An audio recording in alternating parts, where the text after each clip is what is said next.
I know it says we're live streaming, but we're not yet. Kath, I have to read the whole special notice. Yes. Okay. Before I call it to order or after? No, you say, welcome to the board of, the meeting, and then you read the notice. And then you do the, call to order. All right. Yeah. Mrs. Romano, you can go anytime you want now. We're up. Okay. Welcome to the Board of Ed Teaching and Learning Committee meeting. It is Tuesday, October 13th. There is a special notice about procedures for this electronic meeting. Pursuant to the governor's executive order number 7B, there will not be a physical location of this meeting. This meeting will be held electronically and live streamed on the Shelton Public Schools YouTube channel. The link to the live stream will be published on our district website and Facebook page immediately prior to the start of the meeting. The meeting agenda and minutes will be available at sheltonpublicschools.org. Okay, I would now like to call the Teaching and Learning Committee meeting to order. It is 4:34. Can I have a roll call, please? Amy Romano. Here. Carl Rizzo. Here. Kate Kutash. Here. Patty Moonen. Here. And Kathy Yolish. Here. Okay, can we stand for the Pledge of Allegiance? Okay. I pledge allegiance Allegiance to the flag of the United States of America. Republic, And one nation, Under under God, God, under God, indivisible, indivisible, with liberty with liberty and justice for all. for all.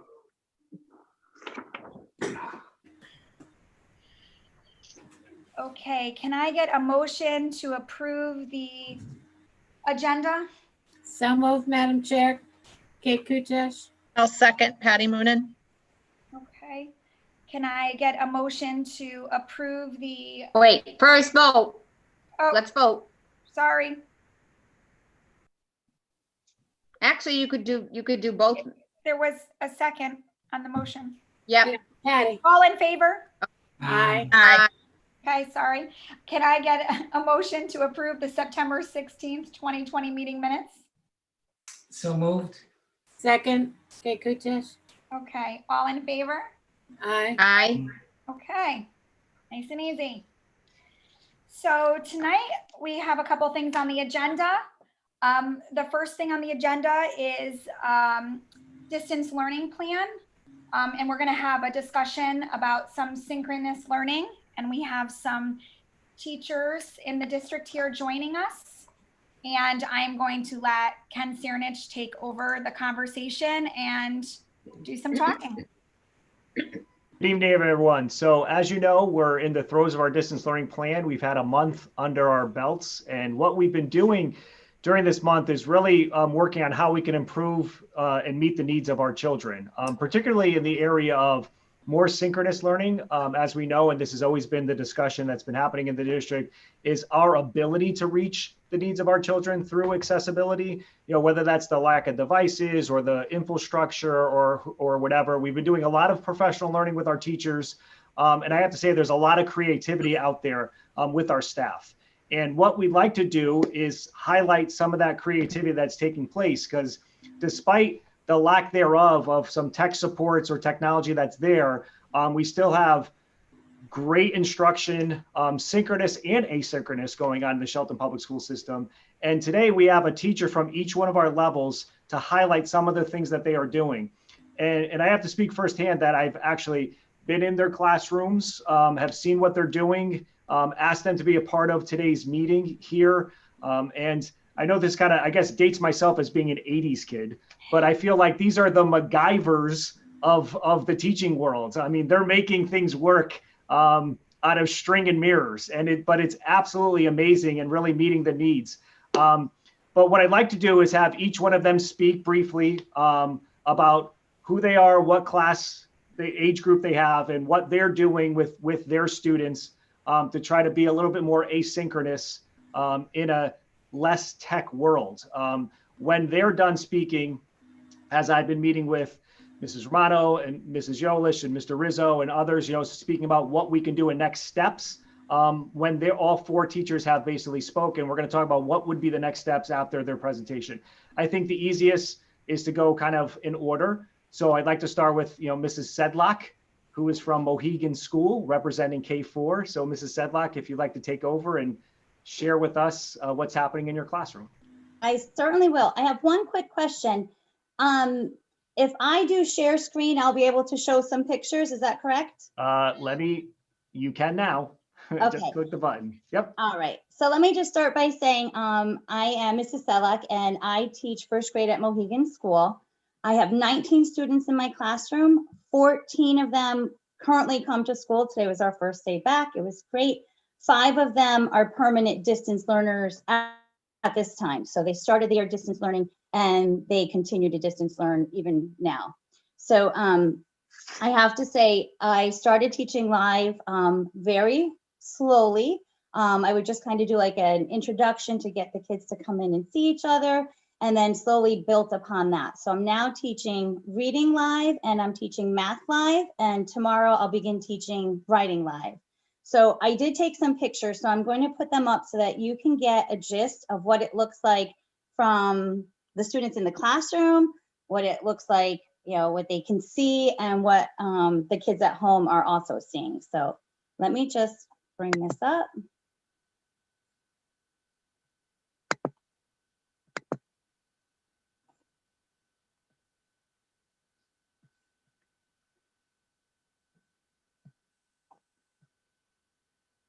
Yeah.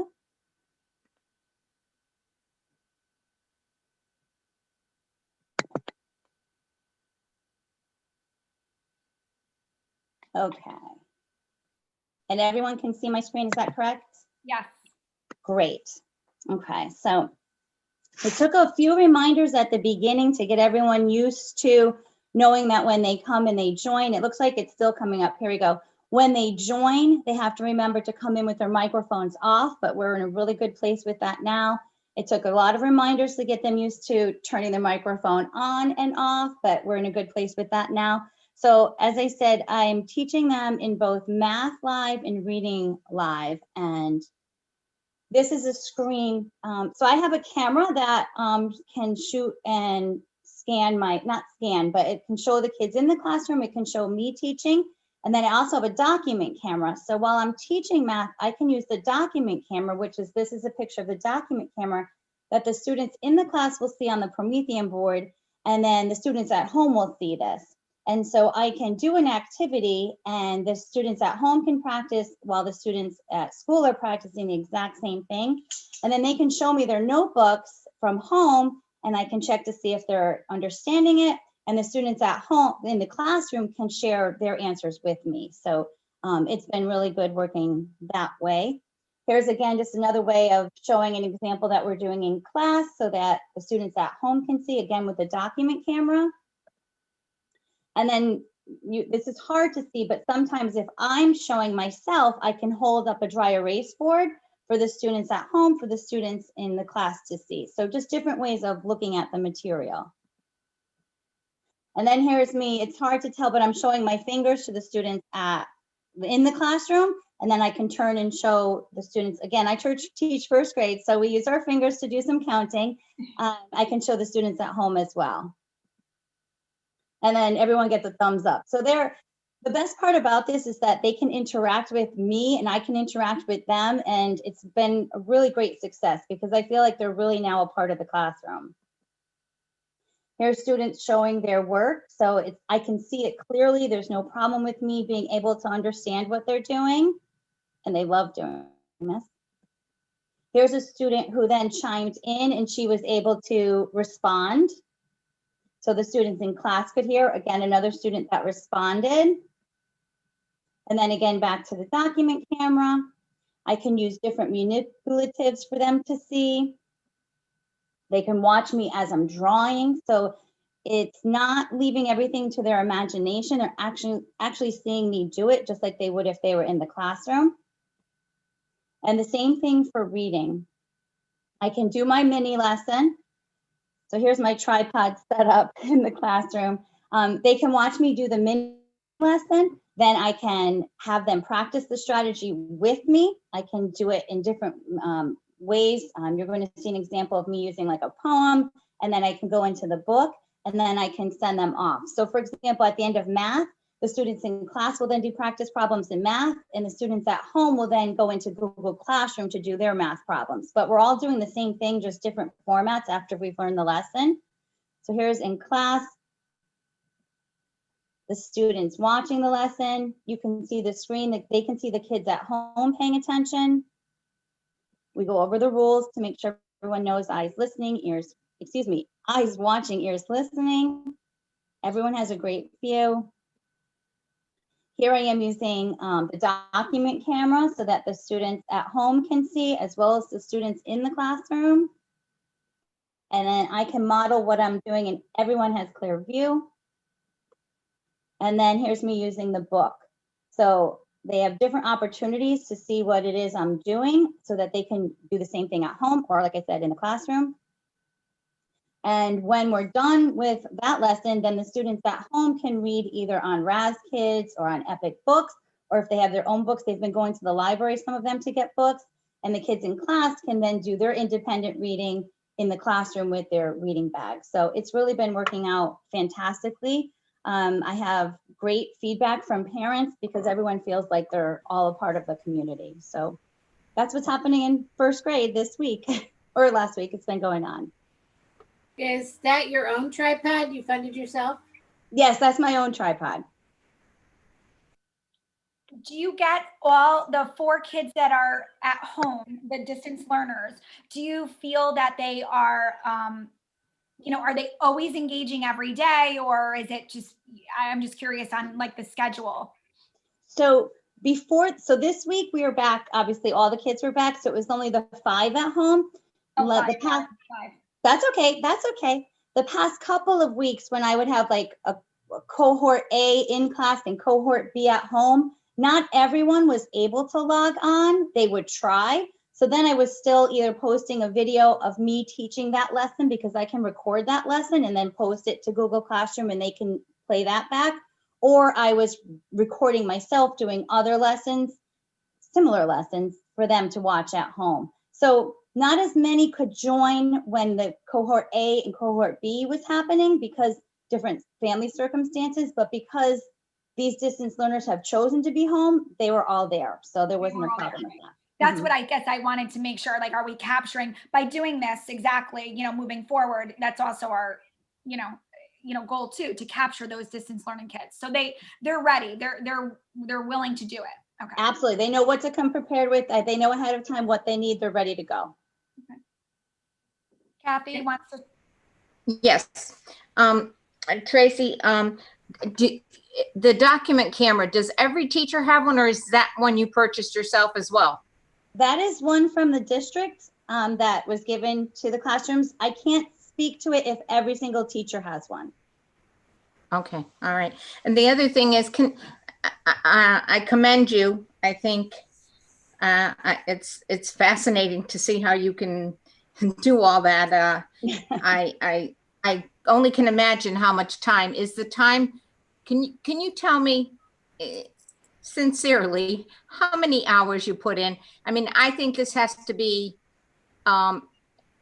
many more hours than I want to say the normal teaching experience.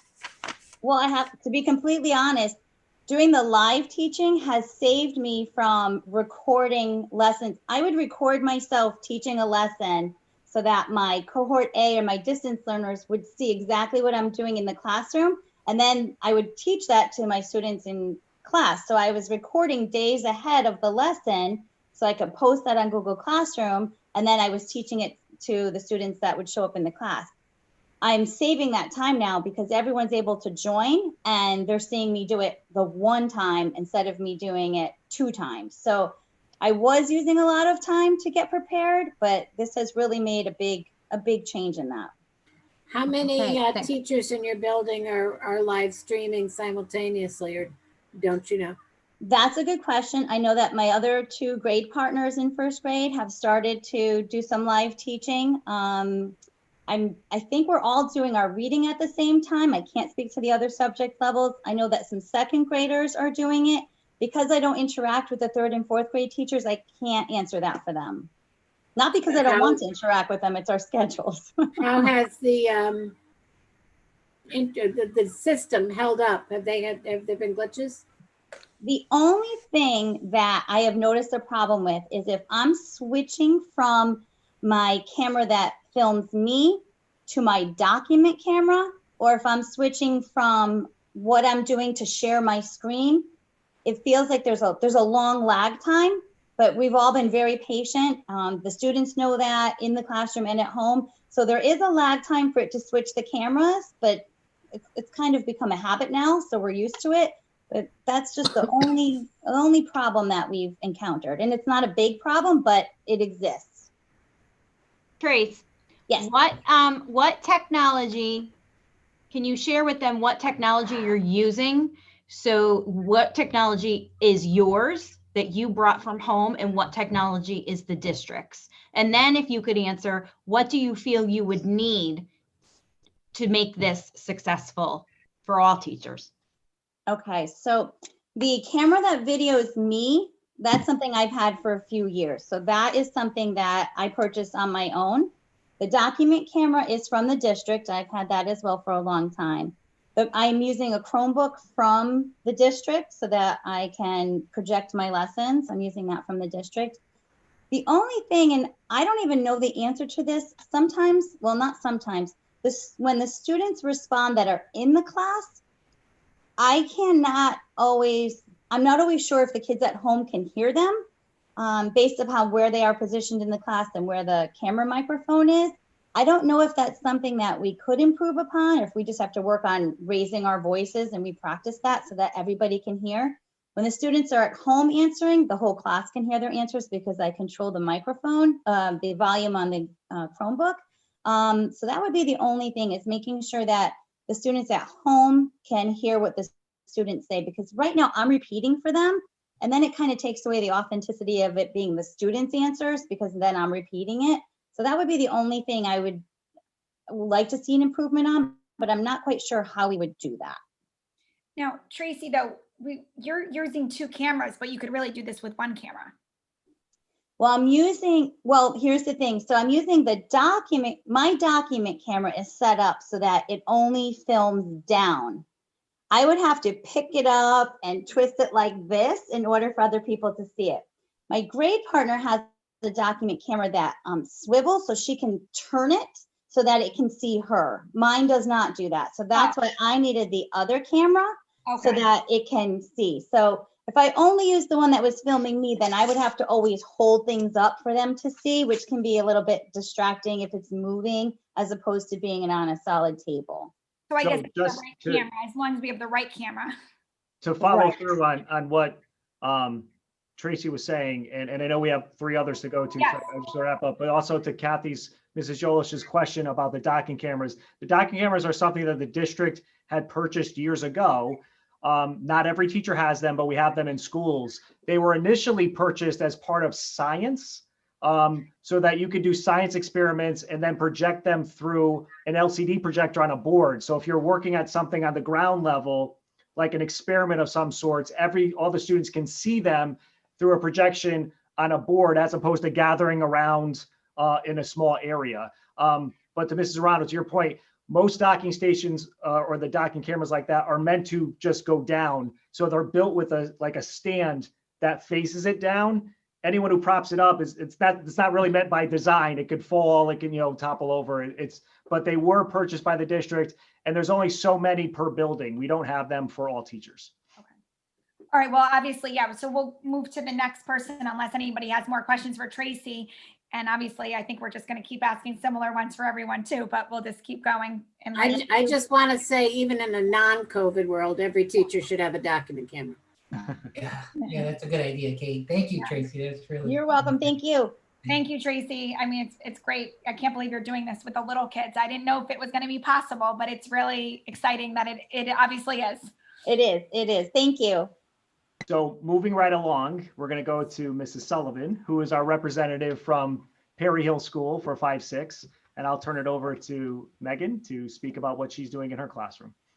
Okay, great. My name's Megan Sullivan. I teach 5th grade at Perry Hill. I'm a math, science, and social studies teacher.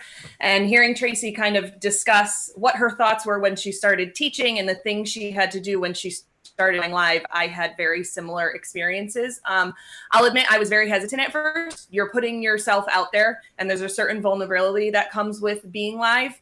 But once I got to know my students, I realized how beneficial it would be for them. When asking them for feedback about the spring and how distance learning went, a lot of their frustrations stemmed from they missed that interaction with their classmates and their teachers, and they felt like they would benefit from more actual instruction from me. So once I heard them and got to know them a little bit, my dyad partner and I decided, you know what? We're going to dive in. We're going to try this and see if it works. And we started out very, very small. Literally my first day it was, could you see me? Could you hear me? Great. That was a success. And there were little things that I did each day. We did have to spend a lot of time going over routines and expectations with the kids so they knew what they had to do when they could join. And we wanted them to feel comfortable giving us feedback. If things were working for them or not working for them, we didn't want them to be afraid to share that with us. So I did start off only teaching science live at first. I taught 2 live science lessons a day. And now I'm at the point where I'm doing 1 social studies lesson, 2 math lessons, and 2 science lessons live. I'm at the point now where the students know kind of the deal. It took some time for me getting comfortable because you're worried that you're not paying enough attention to the people who are on camera. And then you're worried you're not paying enough attention to the kids who are actually in front of you. So it did take some time finding that balance to make sure that you were reaching each one of the students. And I have to say, it has been an absolutely positive experience. I find that my students are so much more enthusiastic about school.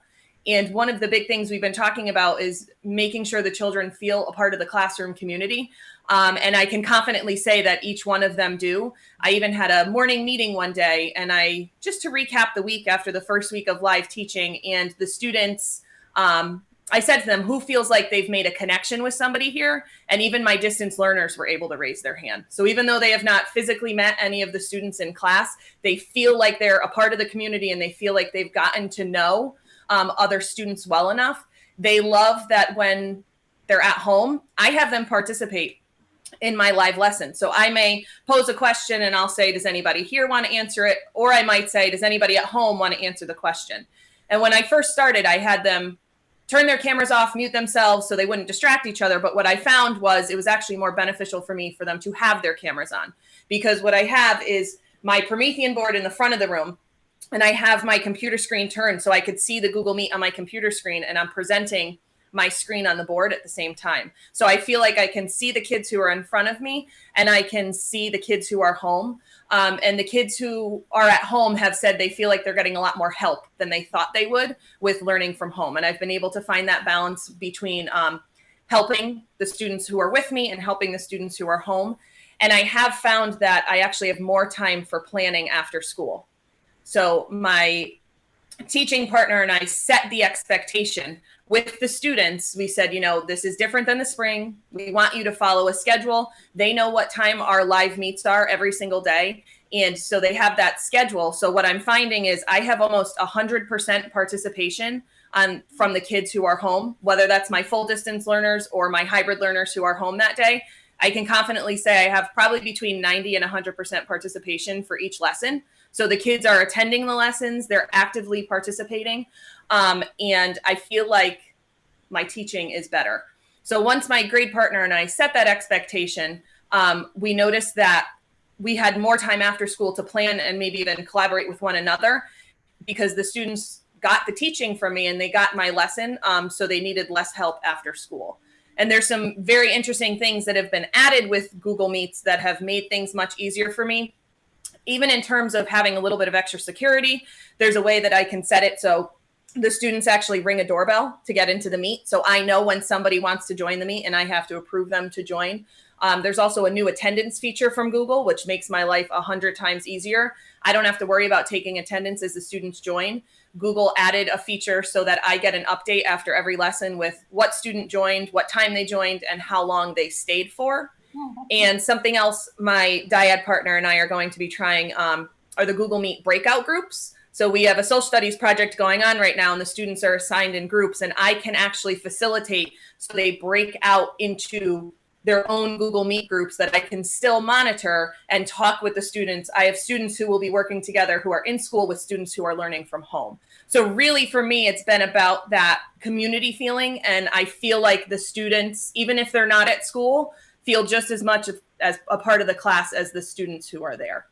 And Megan, I just want to remind everyone, you know, what you're doing and how that's facilitated, because of course, Perry Hill, we have the one-to-ones. So her students in the classroom have their Chromebooks with them and can interact in these breakout groups with the students that are distance because we provided the one-to-ones at that level.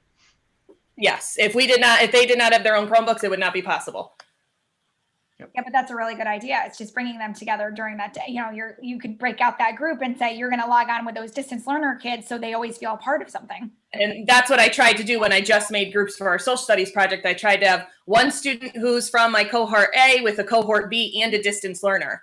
Right. So I just feel like for me, the biggest thing has been that sense of community. My teaching's I feel more effective, but more so for the kids, they just, whether they're there or not, they feel a part of the class. And I feel like that's something we're really stressing, and we want them to feel a part of the community.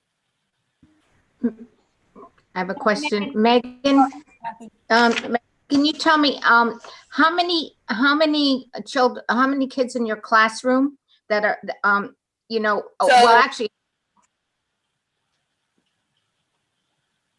Go ahead, Megan. So I have 24 total students. I do have, well, really, I guess I have 48 total students, and I do have 8 full distance learners.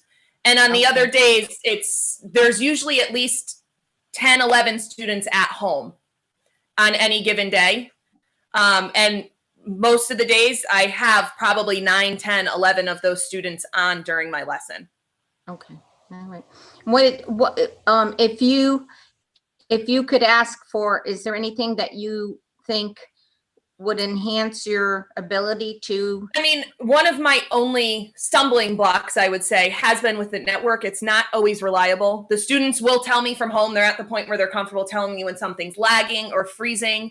Sometimes when I'll play a short video that I want everyone to see, it's not getting through for the students at home. And they always have the link to watch it after. And as I'm playing around with these breakout groups, so I could have 6 different Meet breakout rooms going on at the same time. If I wanted to check in on one and I want to hear what they're saying, the only issue for me would be that everyone in the room would hear what they're saying.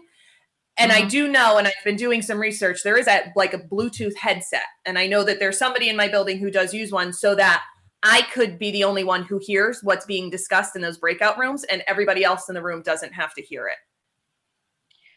Now, technically, if you're in this breakout room, those kids are, if they're breaking out, they're on our network in a sense, more than just you live streaming. You're live streaming and then they're in the breakout room. So that's maybe why we have a lot of, you know. And I haven't even, I only tried it. I tried it once for them to log in, but with the breakout room, they are still connected to the same original Meet. So it's not like it's 6 separate Meet. Okay, right. It's connected to the same Meet, and I can hop into each Meet from my original screen. But then when I want the breakout room to end, and I just hit end breakout room, and it automatically sends them back to the main Meet. So they're always connected to their main Meet.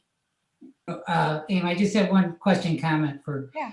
It seems like Megan and both Megan and Tracy, they have some really good best practices or new tools with the doorbell or the automatic attendance that maybe other teachers are not even aware of. Maybe just developing some shared sites or shared tools for teachers to share all this stuff with. I mean, I think it would be fantastic.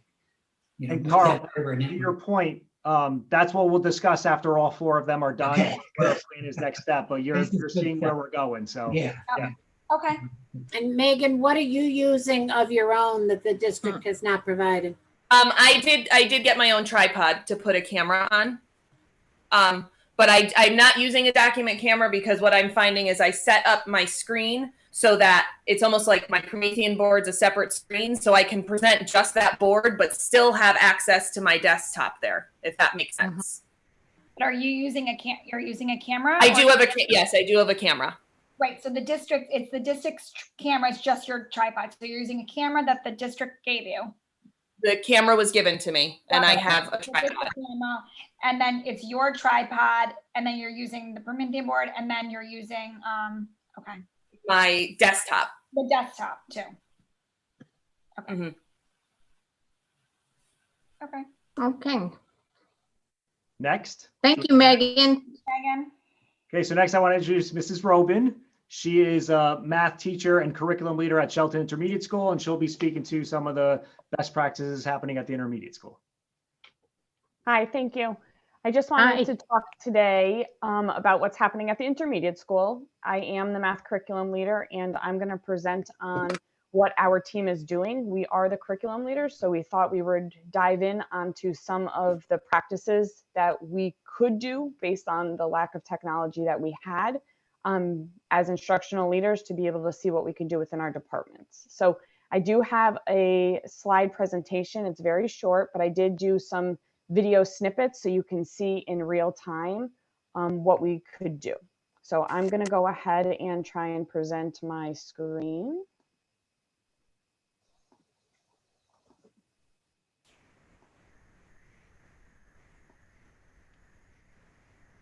All right, so can you guys see my screen? Yep. Yes. Okay.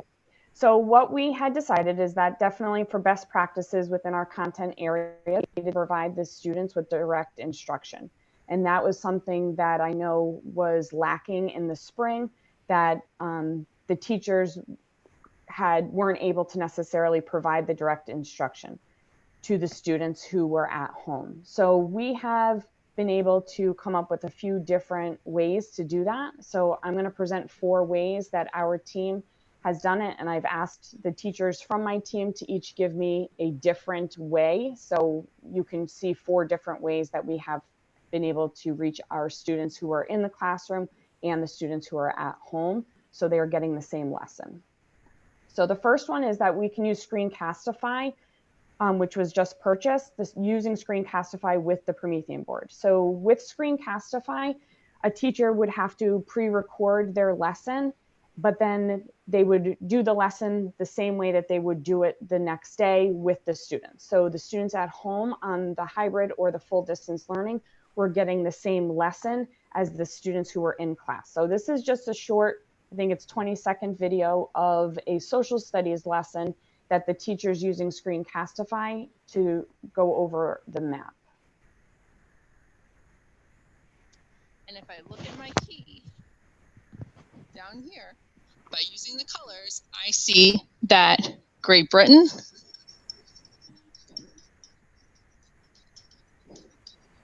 France, and Spain had empires.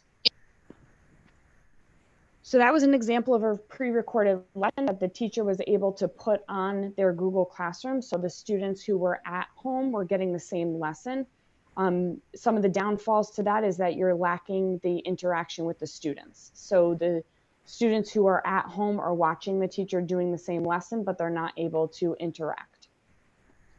Another strategy that was used in one of our classes was using Screencastify on a Chromebook. Same idea, but not using the Promethean board. So if a teacher has access to a Chromebook, that they are able to do that at home to prepare for the next day. So here is a short video from the LA class. The passage starts off in the present tense, talking about how the mayor runs a mile every day. Then it switches to the past tense. He said, as if it happened in the past, he said this. It comes back to the present. It also says, and then it goes back to the past where his position confirmed. In writing, it's very important to make sure that you keep your verb tenses consistent. What do I mean by verb tenses? There are 3 main. So that was an example, another of a pre-recorded lesson that a teacher had made in order to ensure that the students who are at home through the hybrid or the full distance was getting the same lesson that the students in class were getting. Another way that we were able to, oops, hold on, we're playing again. Talking about how the mayor. Okay. Another way that we were able to meet our students at home is through Google Meets, and we do not have document cameras and I don't have a webcam. So trying to figure out how I would be able to present my lesson in live time. We were able to discover that through Google Meet, you can present your screen. So if I'm on my desktop and I present my screen, I can run the Google Meet and the students at home can see the board. They can see me writing on it, and then I wear a headset so that they can hear me. So that's how we were able to do that. Now this video is a little longer, and the reason why it's only a minute, but it's a little longer because using the Google Meet in the presentation mode, that some of the benefits are that the students at home are getting it in real time. So you're going to hear a student ask a question who is at home and get an answer right away, opposed to watching a video and not being able to, one, ask the question, or two, get the answer in real time. You're also going to see the students at home. You'll hear the students at home, I should say, participating. The downfall to it is because I have to wear a headset, they don't interact with each other. So the students at home don't interact with the students in the classroom, and the students in the classroom don't interact with the students at home. So you will hear at one point in time, it sounds like I'm giving the answer. It's because the student in the classroom said the answer, but you can't hear it because of the headset. So this is a short video of that. And let's go ahead and cross multiply. 24x is equal to what? What is 24x equal to? 456. Great job. 456. What do we do next in order to solve this? Divide By what? each side by 24. Very good. So we're going to divide both sides by 24. And we end up getting x equals what? What are we going to end up when we divide?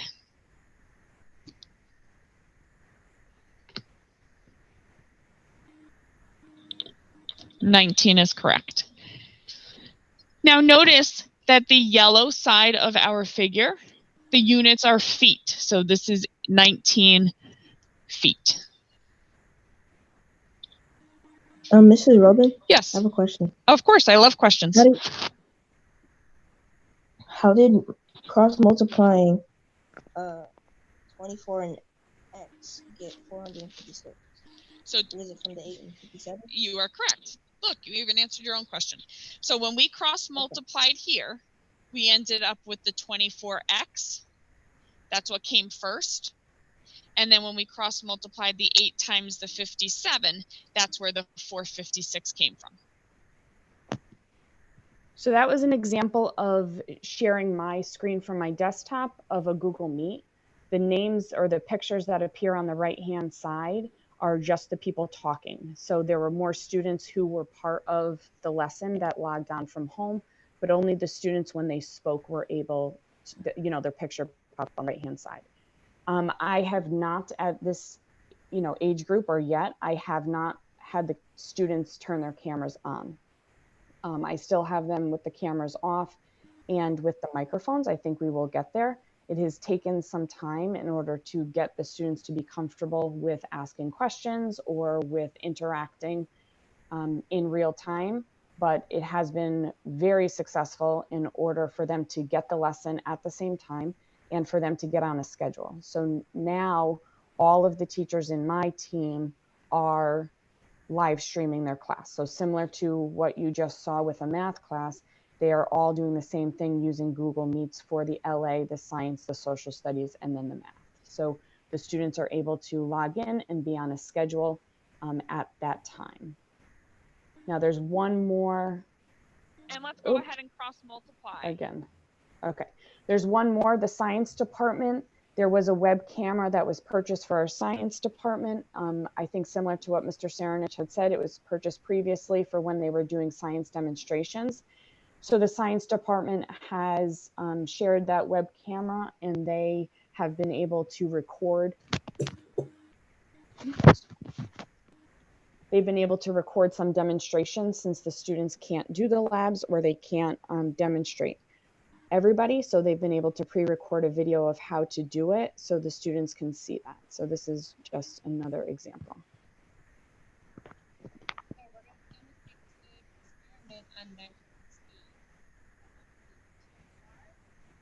Meter stick, and what we'll be doing is timing how long it takes to go from the top of the ramp to the bottom of the ramp.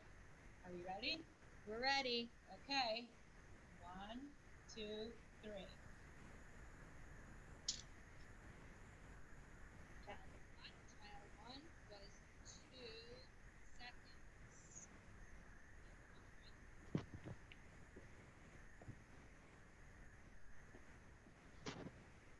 All right, so those are some examples of how our team is, or what we're using to incorporate our distance learners and our hybrid students along with our students who are in the classroom.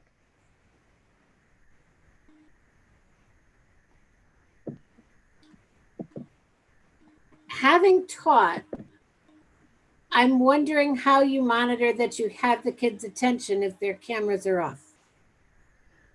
So it's a great question.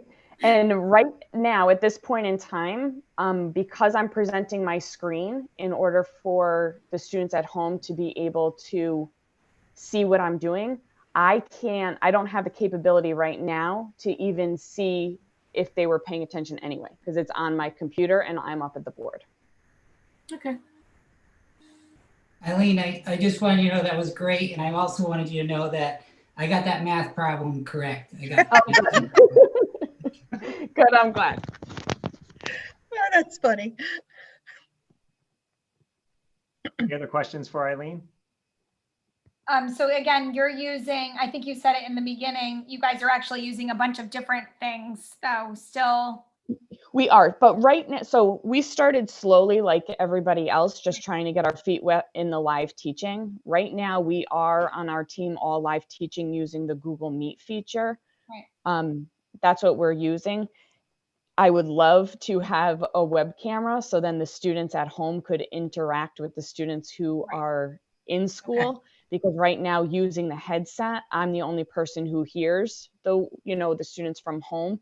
They don't interact with each other. And then with me needing to present my board, I can't have the screen up on the board for the students who are at home, like so I can see what they're doing. Right. Because I'm presenting my screen. And that just speaks to the point of, just by adding the web cameras in the classroom, Right. How much more we can Eileen will be able to doing what Megan's doing at Perry Hill and have those small groups and the interaction, because again, SIS, just like Perry Hill, are a one-to-one school. Every child has a device. So then you can expand that, with the use of some technology. Okay. Yeah. And again, I think it's something that we would love to share with our departments, giving the professional learning time. It's something that we, started being the instructional leaders and then wanted to obviously share those with our departments. Okay. All right, on to Dana. So I'm just going to introduce Dana Genetti-Need. She is also a curriculum leader for our English department at the high school, and she is going to share and represent what's happening at the high school.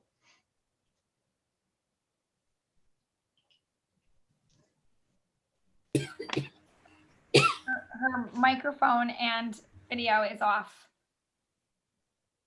I hope she's still here. I do too. Did we lose her? She was having connectivity issue in between, and she dropped out, and I had to let her back in. I don't know if that's. Oh wait, I see now something happening. Hi, I don't know if you can hear me. Technology is not working very well right now, ironically. So if anybody can say that they can hear me, I can't even put my video on. It's saying my signal is weak. I'm actually at my house. I've been at school all day, but I'm at my house.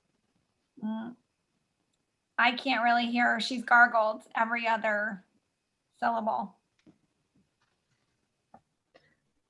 I wonder if she could call Ken and Ken could use the phone. Put it on audio. Yeah, we could do one or the other, or she can call in, much like John Gerald does. If she True. number, Yeah. she can be Right, on. yeah, And so Dana, you know, in the invite that I sent, there's like a number.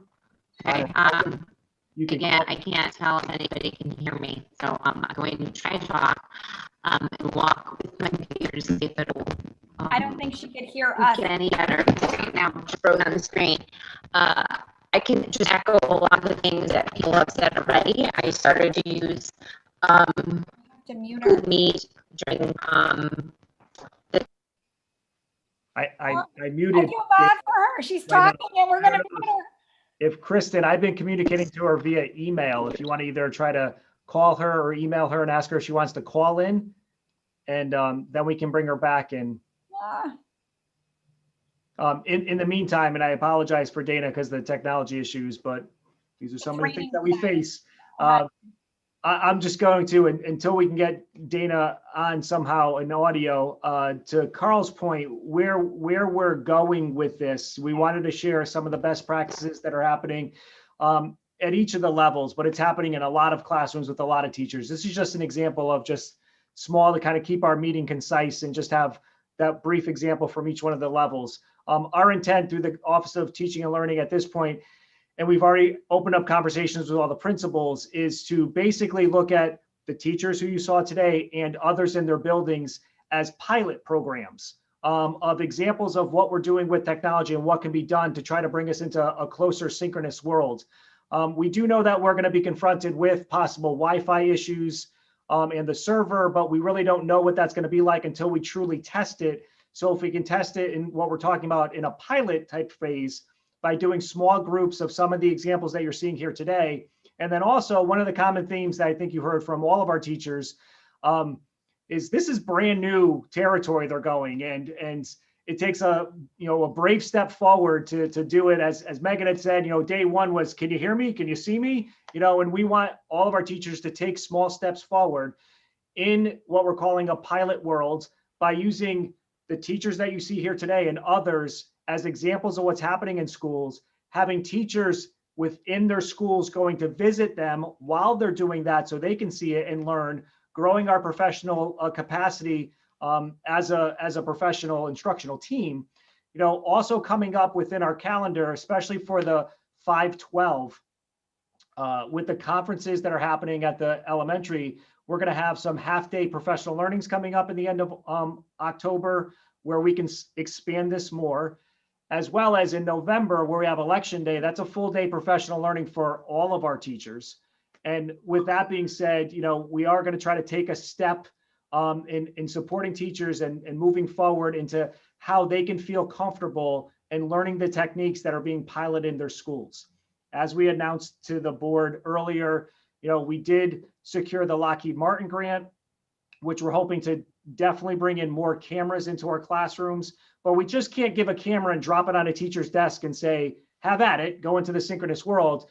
We have to, just like our students, teach them, make them feel comfortable, make them feel confident, and give them the time. So I think there's a beautiful, process here that we're going to get the cameras soon. We're hoping to get it within this week's time, get them out to the teachers, have these professional development sessions working, test our network along the way, do a real thorough test during our election day PD, looking to coincide with part of what we may have plans with for our reentry.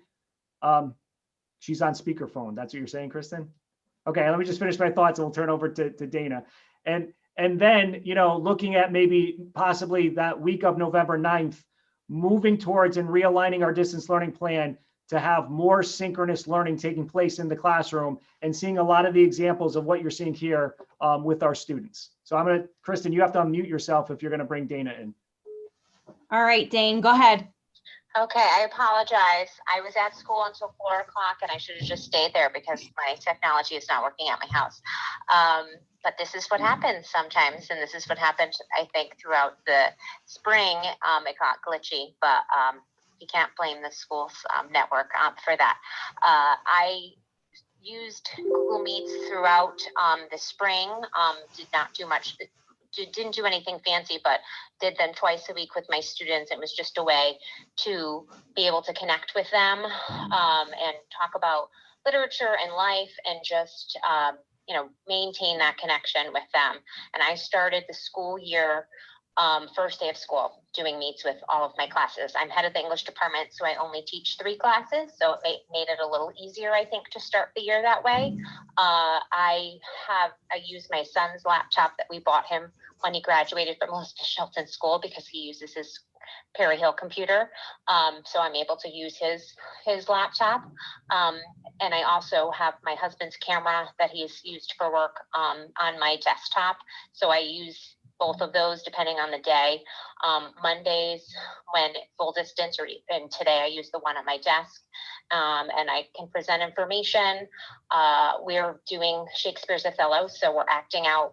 We have students in class acting out, and I have students virtually acting out. So it's been great. I think it would be really hard for them to try to read, and I teach honor students, but it would be really hard for them to even the honor students to really understand Shakespeare. And I think it's a great way to involve the kids from home as well. It can get glitchy at times, but overall from day one, we started with the meets, and we do meets almost every day unless there's an assessment. I do it with my SAT verbal prep students as well. Not every day, but when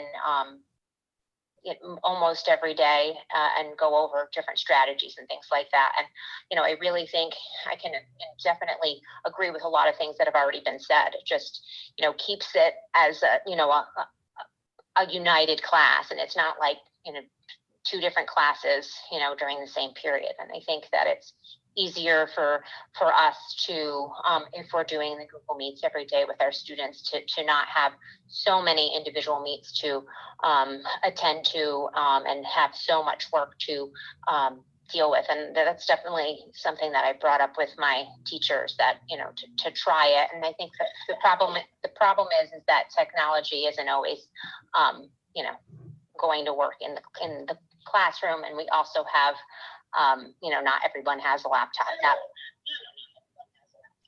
And now my computer's decided to work. So, that's really it. I think I really could just echo what a lot of teachers have said, and to put a plug in for Megan Sullivan. She taught my son last year and was excellent.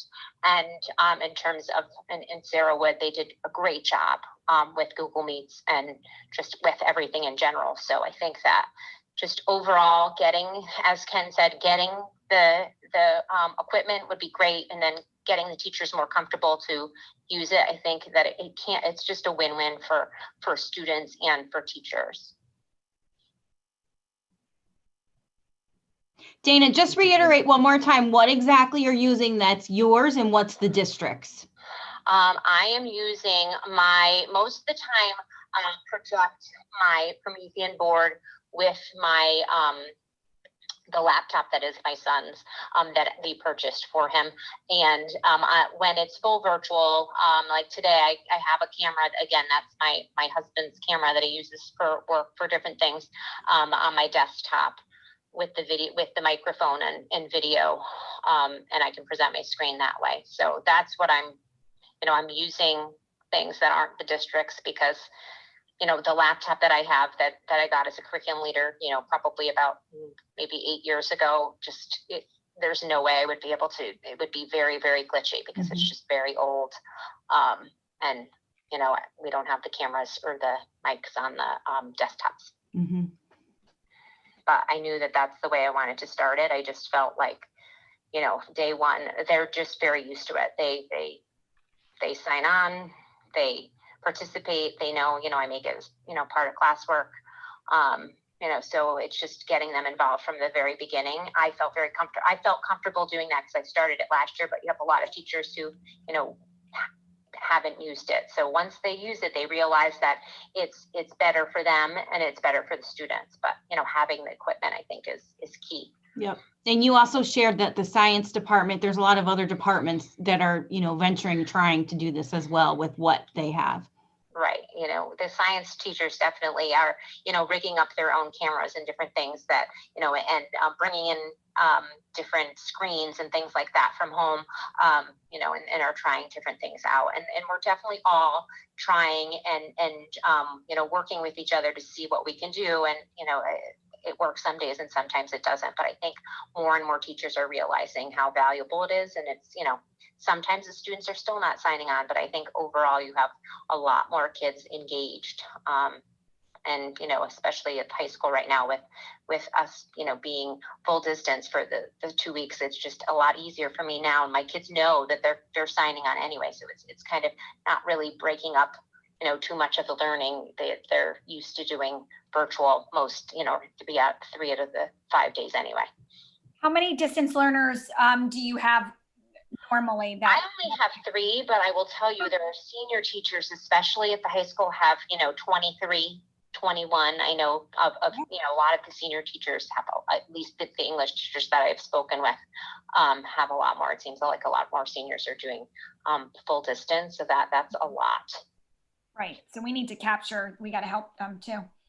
Okay. I think now is the time. Even waiting till, November, it just, I feel like we're losing some of them already, especially if we're not, trying this. And I know it's a matter of 2 teachers having access to a laptop that's functional, or certain areas of the building aren't really good in terms of, being able to have something that's going to work consistently.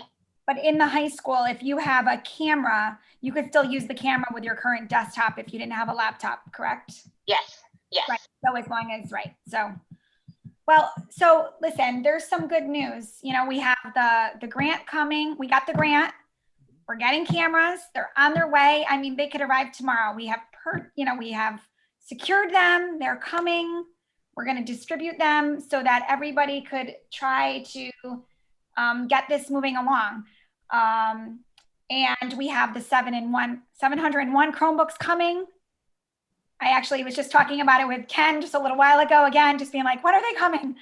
And it's mid-October. So then everybody is going to get these devices for the students.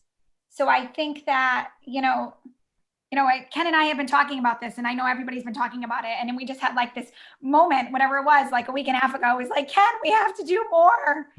And it was so exciting to hear that, I'm a parent. So I hear that like SIS is doing stuff and Perry Hill's doing stuff. And then we just end up reaching out, and then gathering everybody together to try to do this is going to be, I think, great. And it's great timing that we're getting the cameras.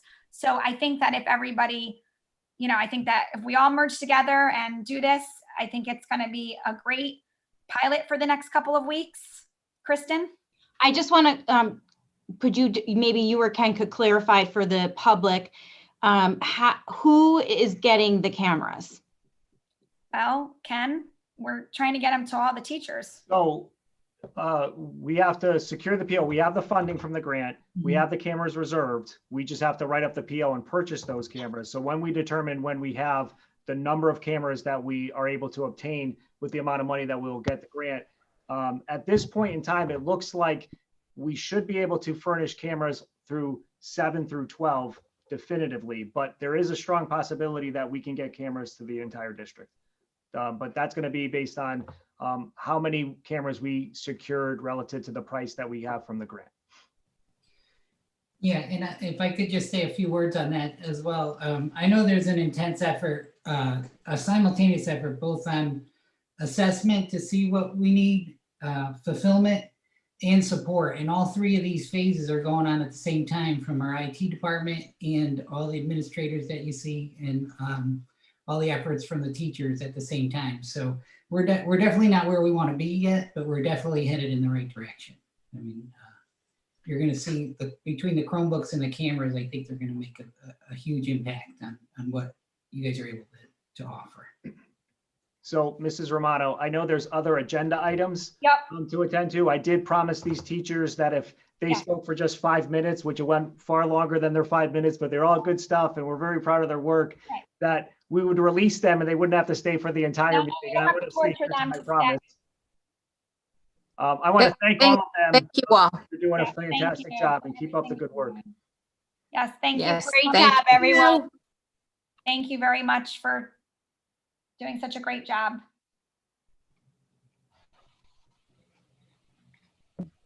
Thank Yeah, you. but Karen, we the cameras though, we should get the quantity again from Glenn on how many, because I thought originally we So were the thinking sales- that money included tripods, but Correct. maybe if Correct. That's why we have to work out how much the finance is for the tripods, and then we want to give USB extenders.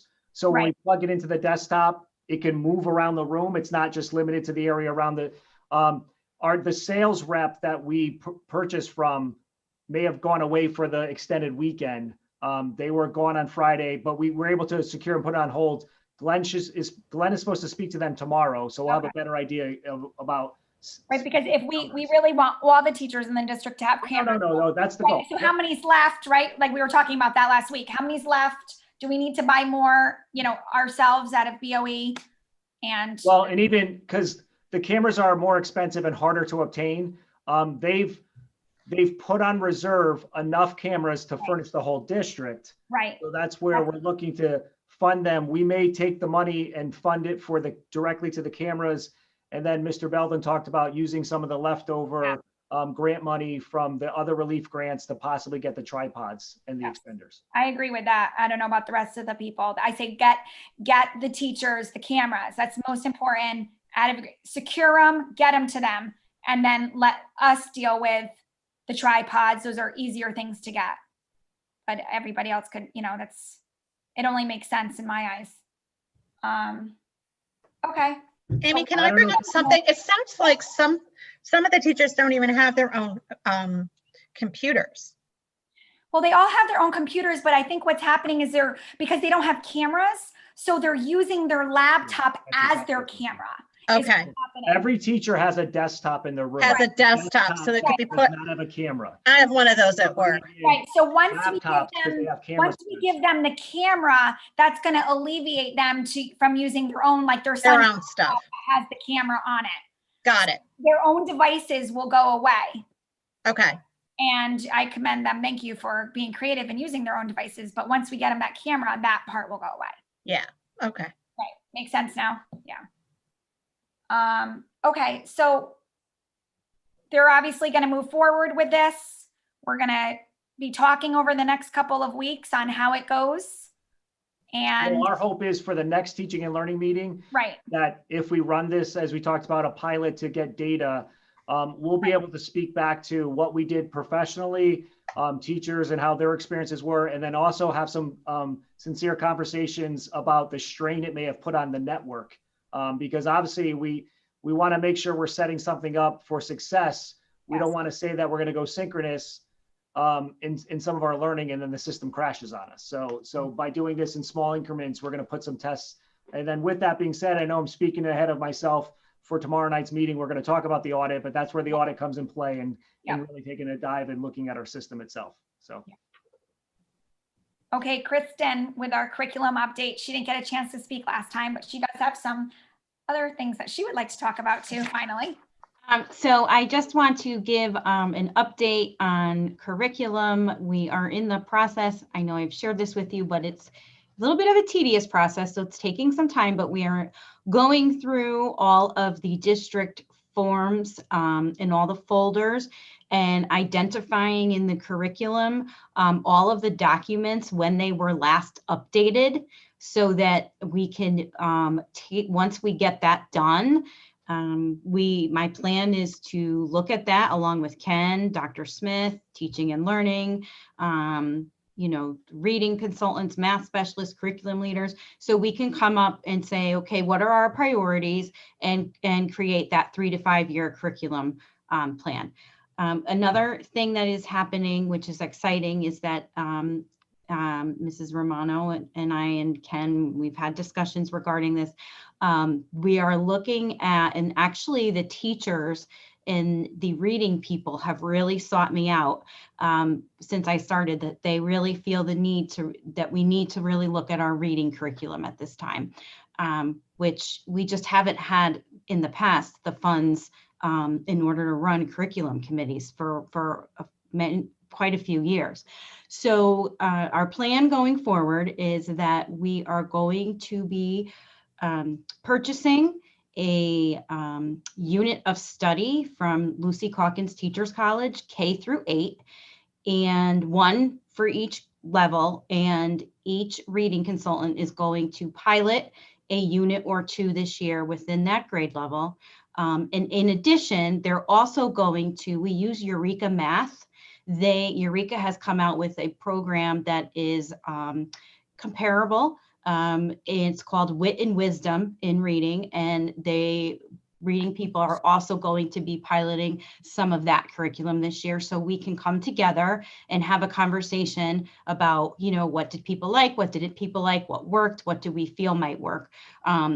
Just keep in mind, any program, you can purchase any program, but the program's only good with the amount of effective professional development that you put into place in order to implement it. So that's going to be, the bigger issue. So I am working on getting all of those quotes, all of that information to say, hey, this is what the curriculum committee, this is what the people that implemented it, this is what they're saying, this is what the teachers are saying, this is what they would like to do.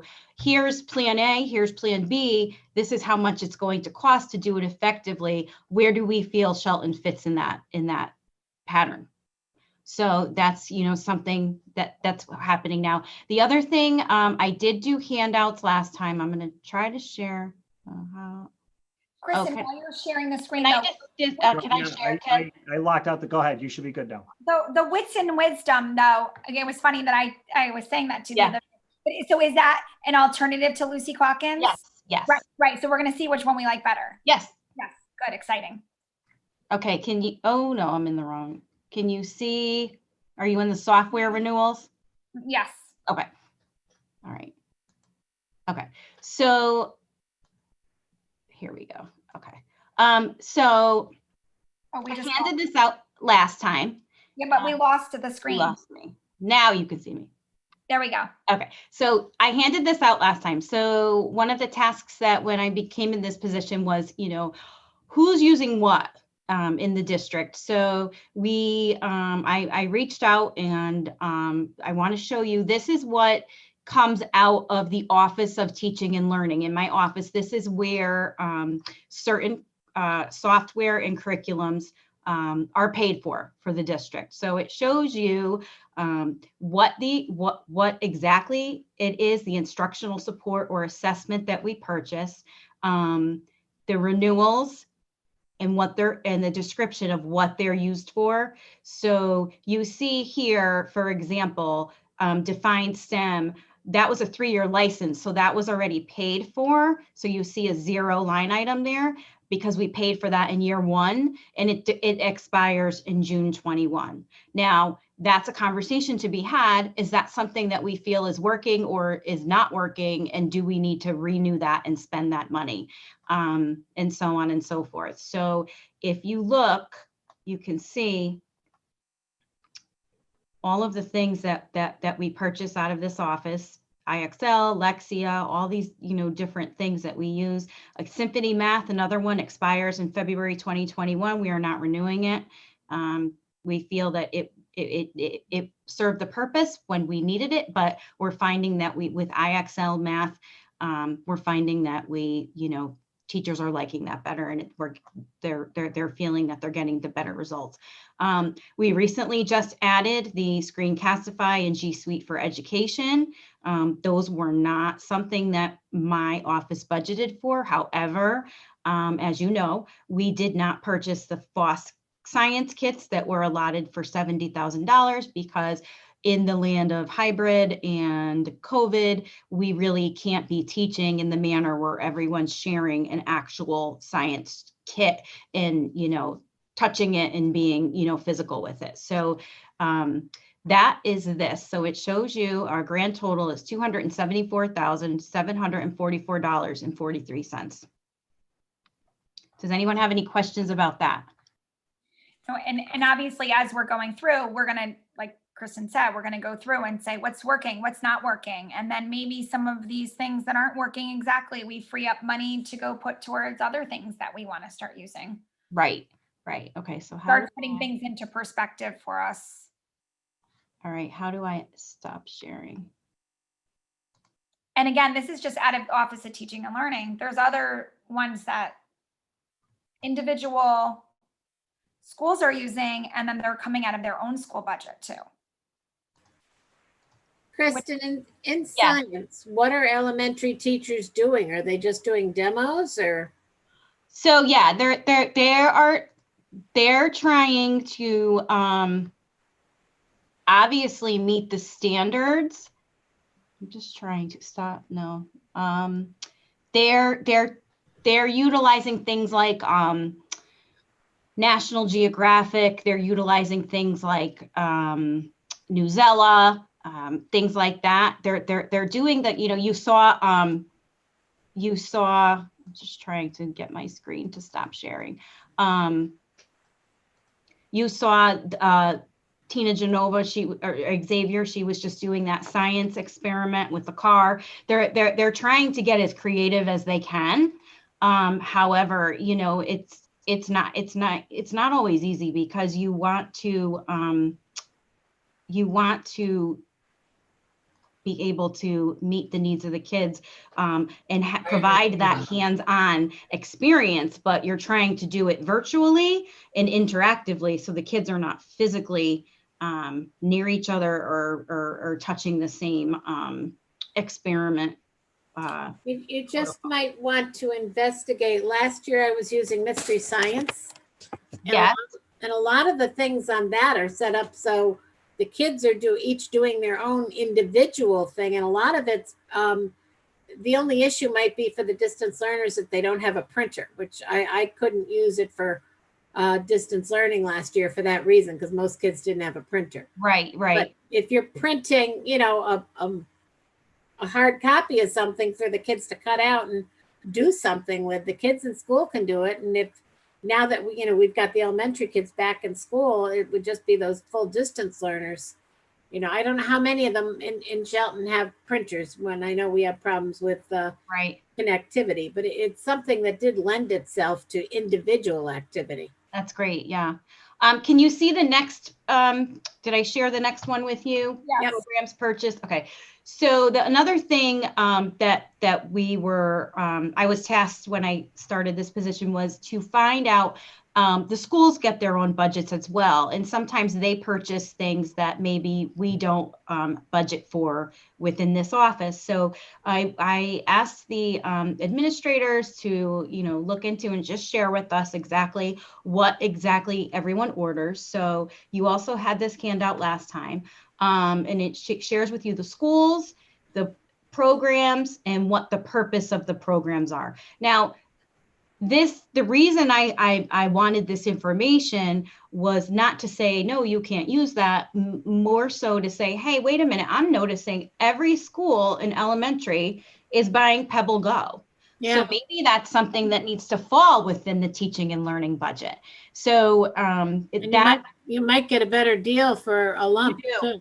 Yes. You do. So then I was looking at, and then I was like, well, you know what? It would be really interesting to share, like Elizabeth Shelton does this phonics program that's not online. It's an actual phonics program called a phonemic awareness program called Haggerty, and none of the other schools use it. Well, maybe we should have Elizabeth Shelton share a little bit about what they're doing with the other schools, or maybe while we're looking at the units of study, and which we are looking at the phonics program within there, as well as in Wit and Wisdom. Do we need this if in our plan going forward? Because we want to create consistency amongst our schools.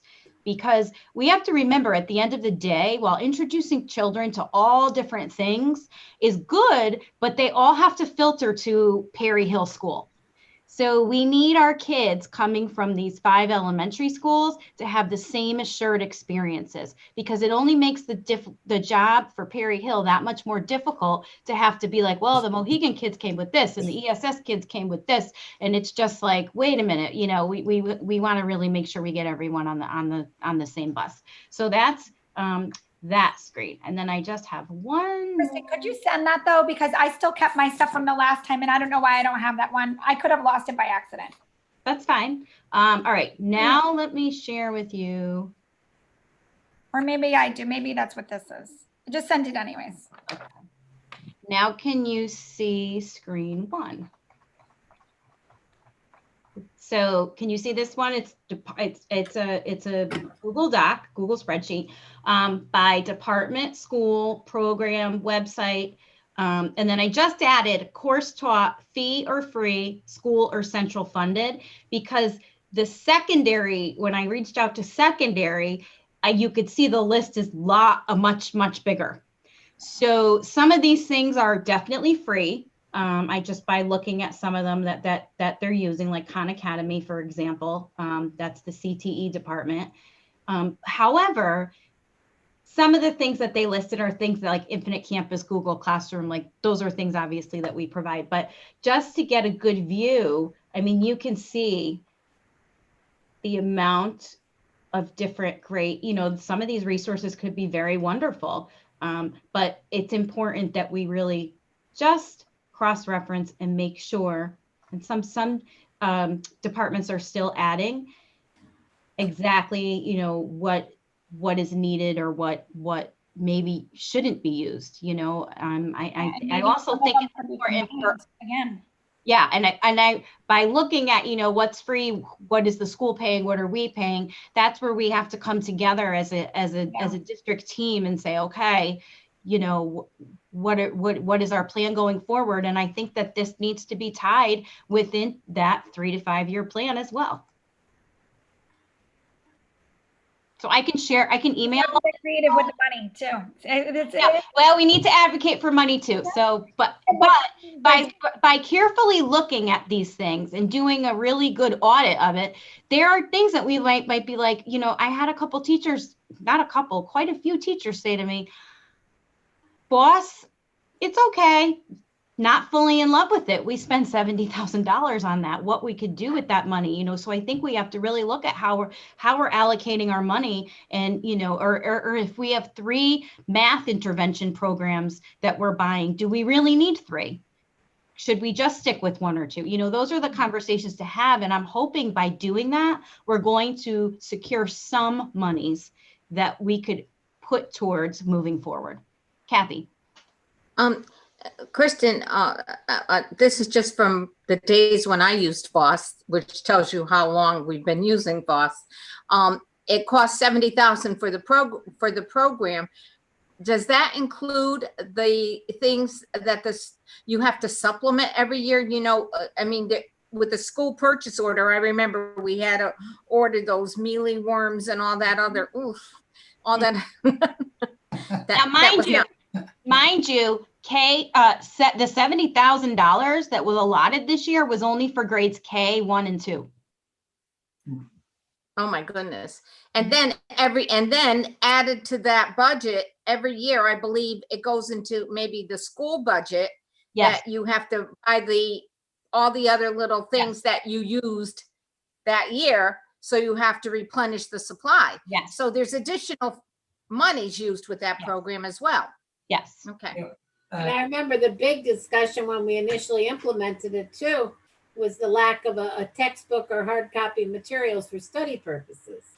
And now with the NGSS, I think it's a good time to look out there and see what exactly there might be. I know even Newsella currently has been writing, started last year, but writing units of study for, Ken, help me if I get the grade levels right, but 5, 6, and 7 in social studies.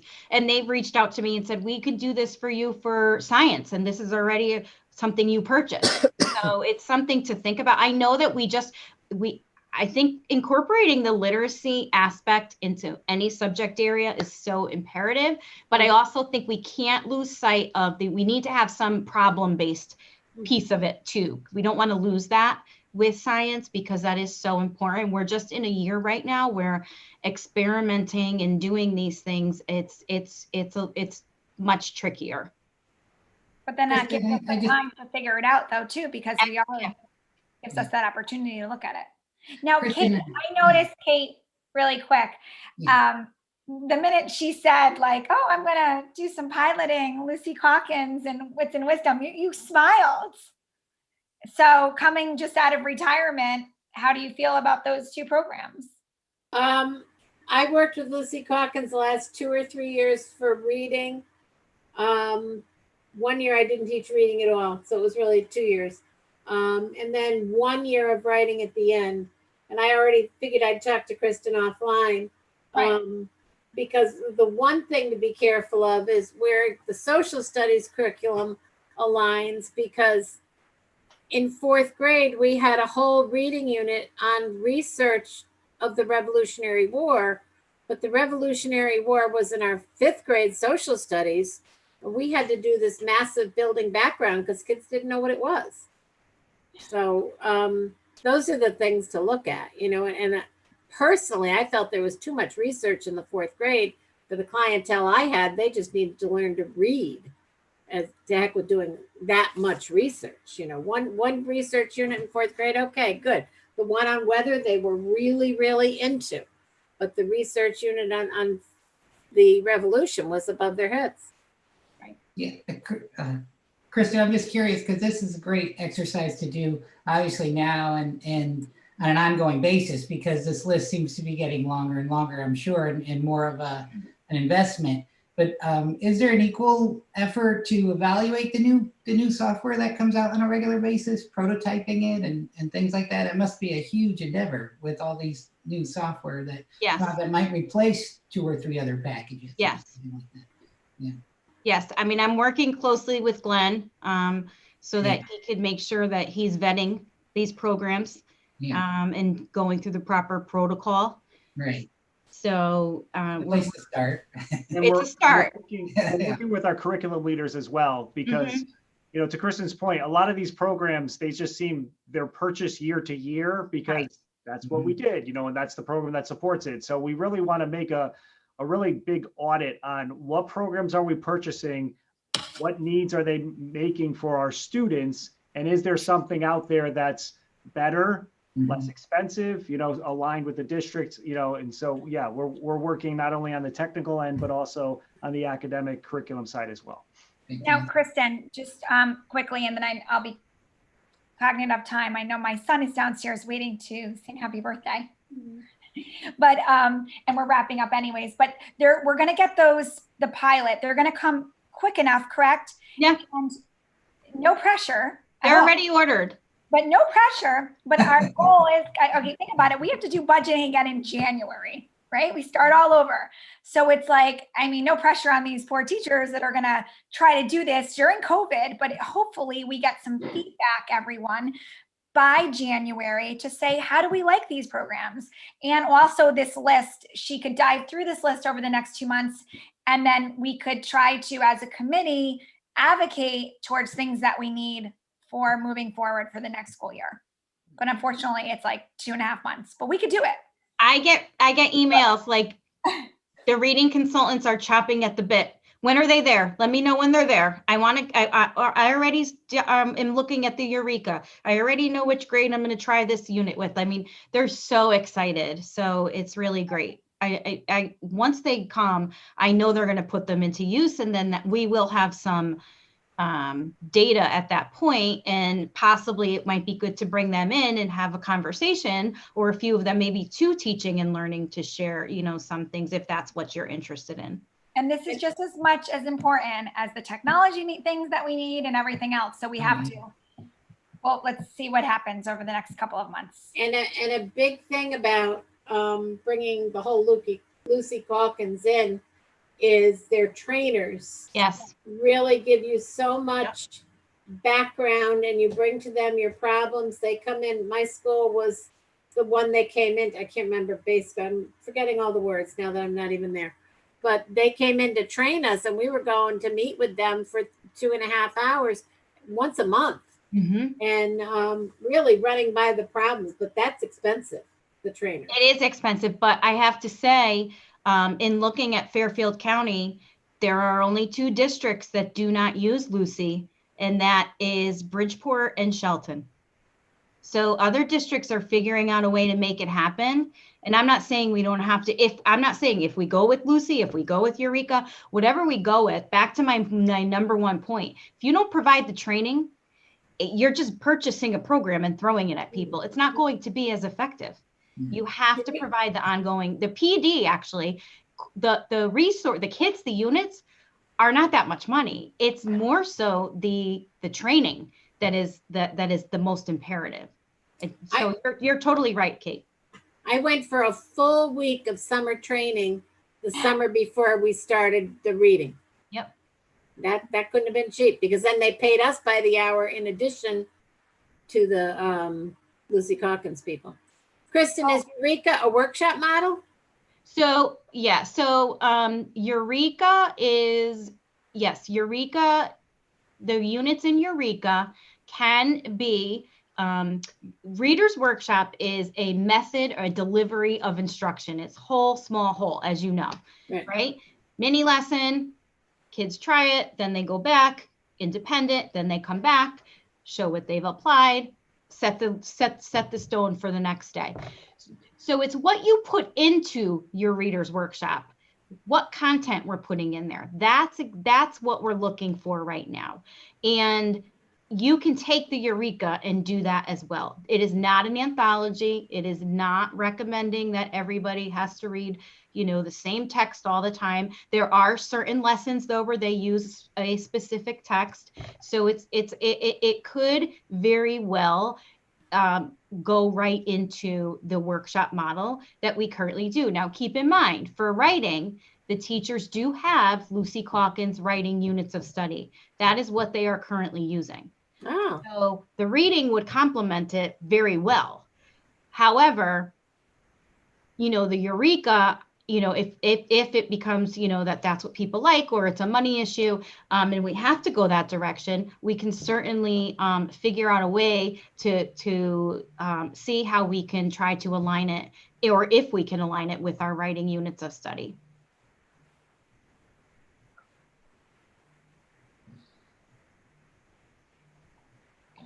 Well, I don't have anything necessarily formal to say. I think we've just been talking openly the whole time here, but it is all very exciting. I think that like this meeting today, you know, I feel like we're accomplishing things now. I don't know, you know, like all, you know, everything's been, you know, just crazy since November when we came in, but now, you know, we're going to get a pilot going for live streaming technology.